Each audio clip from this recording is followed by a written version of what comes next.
നമ്മുടെ സ്വന്തം ശ്രീനിയേട്ടൻ.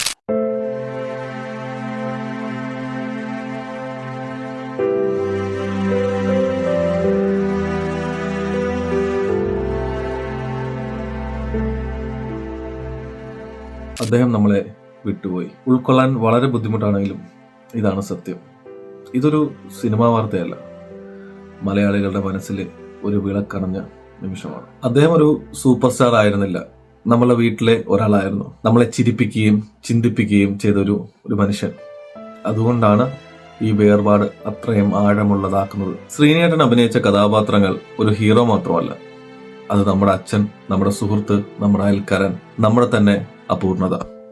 അദ്ദേഹം അഭിനയിച്ചില്ല, നമ്മളായി ജീവിച്ചു. വടക്ക് നോക്കി യന്ത്രം നമ്മുടെ അഹങ്കാരത്തെ പറഞ്ഞു. സന്ദേശം രാഷ്ട്രീയത്തിന്റെ മുഖകവചം മാറ്റി. ചിന്താവിഷ്ടയായ ശ്യാമള ചിരിയുടെ പിന്നിലെ നമ്മുടെ ജീവിതം തുറന്നു കാട്ടി.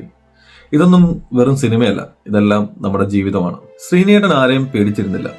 രാഷ്ട്രീയം, കപട ധാർമ്മികത, പിന്നെ സിസ്റ്റത്തിന്റെ കള്ളങ്ങൾ, ഇതെല്ലാം ഹാസ്യമായുധമാക്കി നമ്മുടെ മുന്നിലേക്ക് വെച്ചു. ഇന്നത്തെ കാലത്ത് അതിന് ഒരു ഒന്നൊന്നര ചങ്കൂറ്റം വേണം. മലയാള സിനിമയ്ക്ക് ഒരു നടനെ മാത്രമല്ല നഷ്ടപ്പെട്ടത്, ഒരു മനസാക്ഷിയാണ് നഷ്ടപ്പെട്ടത്. ചോദ്യം ചോദിക്കുന്ന ശബ്ദം നിശബ്ദമായി. പക്ഷെ അദ്ദേഹം ചോദിച്ച ചോദ്യങ്ങൾ ഇനിയും ജീവിക്കും. അദ്ദേഹം എഴുതിയ വരികൾ, നമ്മളെ ചിരിപ്പിച്ച നിമിഷങ്ങൾ, നമ്മളെ മാറ്റിയ ചിന്തകൾ, അത് ഒരിക്കലും മരിക്കില്ല.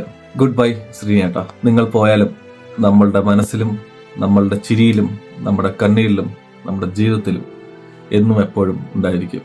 അതൊരു നടനായി മാത്രമല്ല, ഒരു മനുഷ്യനായി.